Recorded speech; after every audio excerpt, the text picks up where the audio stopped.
السلام عليكم. اليوم ان شاء الله نتكلم على مشاريع كتخصك وكتخص كذلك الجاليه المقيمه خارج ارض الوطن. فاكيد فالاغلبيه ديال الناس اللي مقيمه خارج ارض الوطن بغات دير دي بروجي في البلاد. مستحيل انه يجي للبلاد ويخدم في شركه مغربيه او مع الدوله، فاكيد كيبغي يدير بروجي ديالو. لكن كل ما ينقصه ليس راس المال، بل يا اما الفكره، او ممكن انها تكون فكره لكن تنقصه التجربه. هاد التجربه اكيد غتكون عندك انت. يعني هنا يمكن نربط واحد العلاقه ما بينك انت كمقيم في ارض الوطن وكذلك مع الجاليه المغربيه، انت بالفكره او بالتجربه. يعني التجربه ماشي ضروري انك تكون ديجا باترون. ملي كنقولوا التجربه كنقصدوا بالذات انك تكون ديجا خدمتي في ذاك الميدان اللي بغى الانسان المقيم يعني في الخارج انه يستثمر في ذاك الميدان، انه يدير واحد البروجي في هذا الميدان. اليوم ان شاء الله نتكلموا على مشاريع يعني في ميادين مختلفه. لكن كيفاش انت كخدام يعني خدام في واحد الميدان وبغيتي دير بروجي ديالك، اكيد كنقصك راس المال.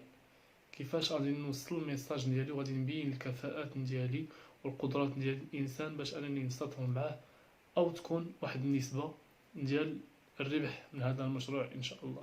فاهم شيء هو التواصل. فكاين بزاف ديال الناس مقيمين خارج ارض الوطن يعني عندهم دي برودوي زويونه تماك وعارفين لغه المغرب غيكون على واحد الاقبال كبير، لكن ما لاقيش مع منين يتواصل. ما لاقيش الانسان اللي غيبيع لي داك البرودوي تماك في البلاد. ف كيفاش التواصل يمكن لك انه يدخل لي في كومونتير في هذا الفيديو. تقدر تخلي كومونتير نتاعك انا كذا، يعني تبين الكفاءات نتاعك، تبين القدرات ديالك. اكيد ما يمكنش واحد الانسان غيعطيك راس المال او لا غيعطيك واحد البرودوي انك تبيع عليه الا ما كانت عندك واحد القدرات والكفاءات. ما كنقولوش الثقه، حيت الثقه اكيد راه ما بقاش نهائيا. اكيد فاي حاجه كدار هو ما كنقولش ملي كنقولش ما كايناش الثقه ماشي كاين الشك عاوتاني. يعني كاينه خدمه، يعني العمل يعني كاين وثائق، كاين عقد، كاين كونطرا اللي غدار ما بينك وبين داك، ماشي وكاله، كونطرا يعني كدار ما بين انسان مقيم خارج الوطن وولد بلاد باش انهم يخدموا واحد الخدمه. واكيد الهدف من هذا العمل هو كسب المال. المشروع الاول اللي غنتكلموا عليه هو اون كافي. ملي كنقولوا مقهى اكيد كيخصك واحد راس المال محترم، لكن يمكن لك دار بروجي امكانيات بسيطه. مثلا ديجا دوينا عليها كافيتيريا متنقله. ملي كنقول كافيتيريا متنقله ما كنقصدش انك تبيع كافي في مقراج، لا، بالعكس انك دير ماكينه ديال القهوه بحال اللي كاينه يعني في المقاهي. دير هاد لا ماشين وتكون الكاليتي ديال القهوه مزيانه في عربه. اكيد غدير كليان ديالك تشوف يعني مثلا حدا الادارات او جرادي، وتبدا هاد البروجي كبدايه غتكسب يعني خبره، وغتكون عندك فكره باش انك دير مقهى في المستقبل ان شاء الله باذن الله. بالنسبه للناس اللي بغات دير مقهى فعندي فكره زوينه بصراحه. يعني انت كمقيم في الخارج وبغيتي واحد الكافي هنا، اكيد في المنطقه ديالك او مثلا ساكن في روما عندكم واحد المذاق ديال واحد القهوه اللي معروف. يمكن لك انك تجيب ديك النوع نتاع داك القهوه وتحل القهوه ديالك وديرها بطريقه كيما باقي يعني قهاوي، وتزيد هذا المذاق وتسمي مثلا الكافي ديالك كافي روما، وتكون معروفه بهذا المذاق ديال هذه القهوه ودير القهوه اللي كيديروا باقي الناس. واكيد فخالف تعرف. فملي كدير هذا البروجي وكتزيد واحد الحاجه يعني كتكون عندك واحد الان بليس على باقي لي كافي الاخرين، فالبروجي ديالك دغيا كيتعرف في المغرب. فيمكن لك دير قهوه ولكن يكون فيها داكشي اللي تيكون في باقي المقاهي، كافي كريم نص نص الى غير ذلك. ما يكون عندك ديما هاد الان بلس، واي كليان جا جديد تقترح ليه هذا المذاق يقدر يكون كاع بشكل مجاني، يعني يذوق القهوه اللي جديده عندك في الكافي ديالك. واكيد لقات اقبال اكيد غتعرف واحد النجاح من بعد ان شاء الله باذن الله. البروجي الثاني اللي غنتكلموا عليه هو الملابس والاحذيه اللي كتجينا من برا. يعني كنعرفوا الشعبيه ديالها في المغرب وكنعرفوا المكانه ديالها في السوق المغربيه يعني مرتفعه. ملي كنسمعوا محل يعني ديال على برا فاكيد تيكون عليه واحد الاكتظاظ ولو اختلف الموقع. يعني في اي موقع كنعرفوا سلعات على برا جات يعني عندها واحد الشعبيه نظرا للجوده ديالها. فانت يلاه غتبدا في هذا البروجي، فكنعرف ناس يعني بادين في هذا البروجي ماشي كيمشي كيجيب سلعه من برا، مي كاينين ناس كتجي من برا يعني كتبيع الجمله كيمشيو كيتقداو عندها. يعني تقدر تاخذ كوليه جمله وكتحطها كتبيعها بالتقسيط، واكيد كتحقق لك واحد الارباح مهمه. كنعرف ناس خدامين في هذا البروجي وميسرين.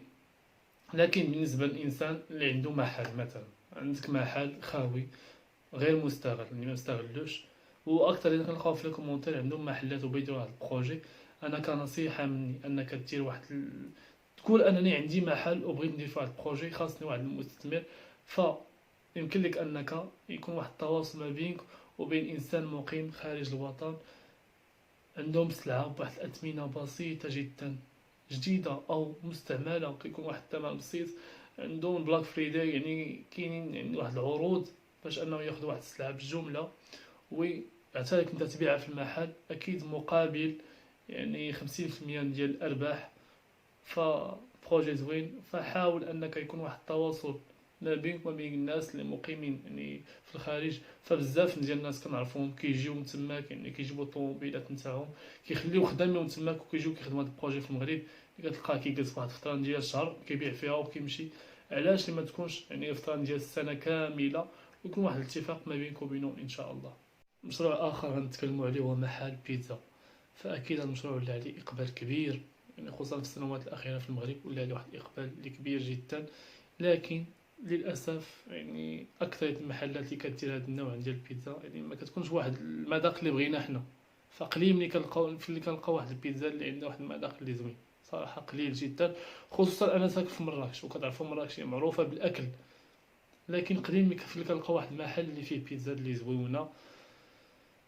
المهم ندويو بدا على الناس اللي ما عندهمش امكانيات وبغات دير هذا المشروع. يمكن لك انك تبدا في الدار فقط، دير بيتزا في الدار. بالنسبه للعيالات اللي بغاو يديروا هذا البروجي، كتعرفي ديري بيتزا اللي زوينه وطريقه في الامكان ديالك، فدير بيتزا في الدار. لكن فين غادي نبيعها هي علامه استفهام.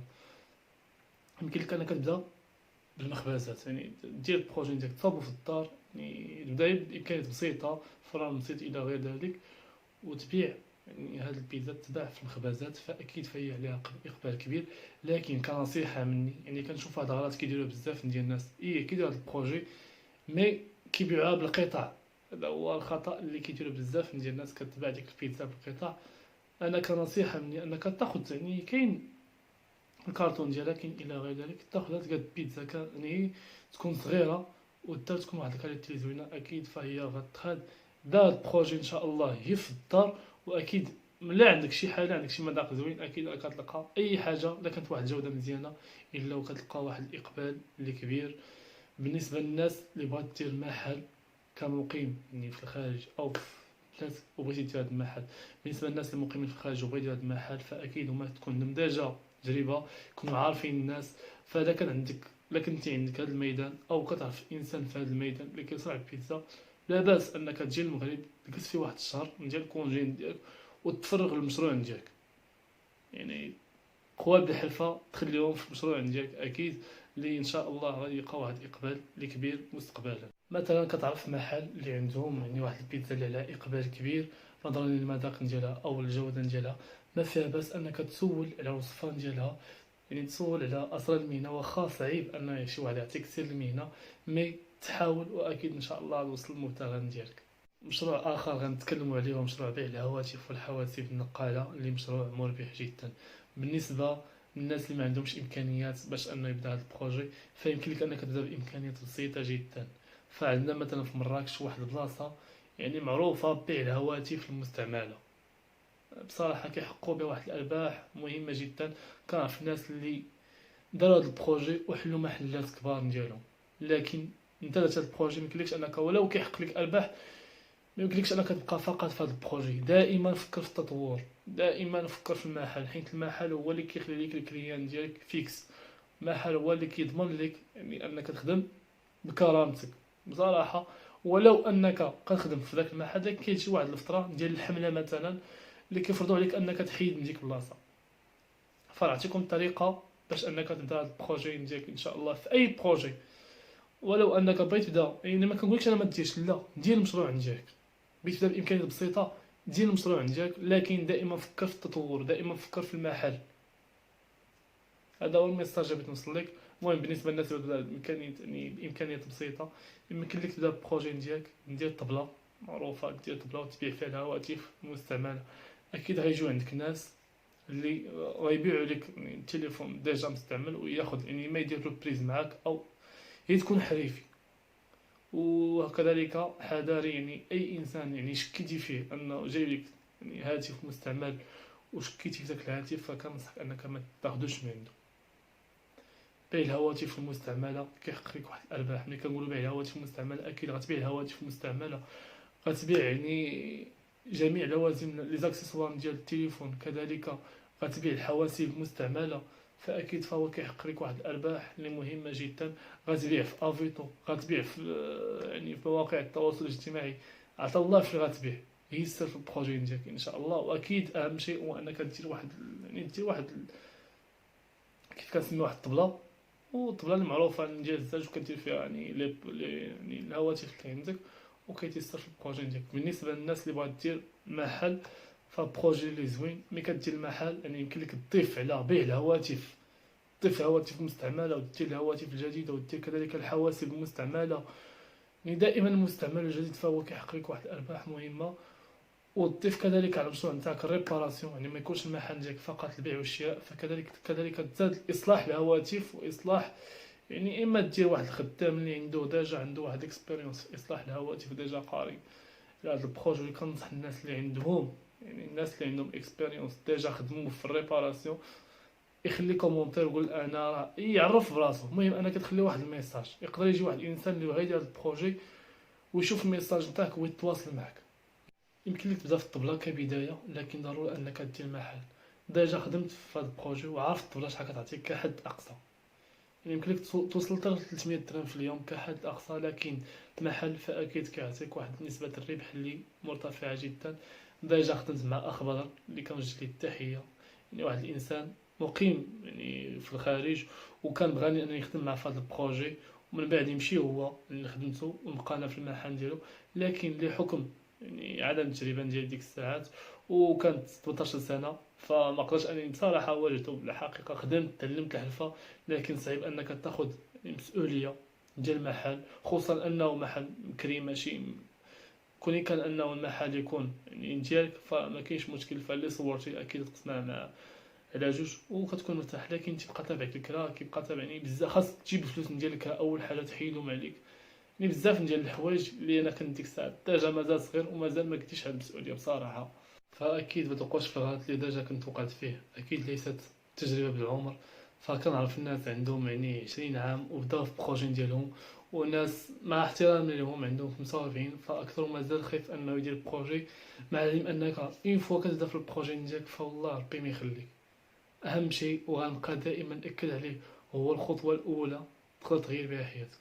بالنسبه للناس اللي ما ساكنينش في المغرب وبغا يديروا ان بروجي، فانا كننصح بهذا البروجي، والسلعه تجيبها من تماك وتعمر المحل نتاعك انطلاقا، وتستغل انك ساكن تماك وتجي تعمر المحل نتاعك في المغرب. فالسيد اللي كنت ديجا خدمت معاه في البروجي ديالو يعني كان انسان اللي مقيم في الخارج، وكان دار هذا البروجي هنا في المغرب اللي كنوجه ليه التحيه. فالغلط الوحيد اللي كان وقع ليه هو اعترف به. فملي كتجي اكيد كتجيب معاك السلعه ديالك من على برا وكتعمر المحل نتاعك، كتجهزو بواحد الطريقه اللي زوينه وبروفيسيونيل. مي الغلط الوحيد اللي وقع فيه وما بغيتش انك انت توقع فيه، هو انه ملي جا يعني اول حاجه جاب سلعه جديده اكيد. مي الغلط اللي دار هو انه بدا بالكريدي. فهذا هو الخطوه الاولى في يعني اول مشروع ديالو كان دار في المغرب، بدا بالكريدي، وبالتالي فبصراحه يعني تلقى واحد الخساره اللي كانت كبيره. مي من بعد يعني ماشي من بعد استدرك الوضع وكمل في البروجي نتاعو، وتدارك الخطا اللي كان ديجا دار، والحمد لله راه يسر في البروجي ديالو. كنتمنى ليه واحد المسيره اللي موفقه، وكذلك لكم حتى نتوما واي انسان بغى يبدا. فكل شيء بسيط، اهم شيء هو الخطوه الاولى. والله العظيم كل شيء يعني بسيط، يبدا يسر في المشروع نتاعك، واكيد ربنا ما يخليكش. حققت اليوم سداد، فكنشكركم بزاف على التعاليق الزوينه ديالكم، بصراحه كتخلينا اننا نستمروا ان شاء الله باذن الله. فالفاميلا كبرات، فاكيد دابا غنضطروا اننا نديروا يعني مشاريع نشوفوها في ارض الواقع، ونسولوا الناس اللي داروا دي بروجي وميسترين في المشاريع ديالهم، فغادي نسولهم وناخذوا افكار عامه. واكيد غتكونوا معنا حتى نتوما ان شاء الله باذن الله. الا كنت اول مره كتشوفني ما تنساش انك تابونا في لاشين باش ان شاء الله يوصلك الجديد، ودير لايك الفيديو، وكذلك التعاليق نتاعكم. ما سخيتش بكم. السلام عليكم.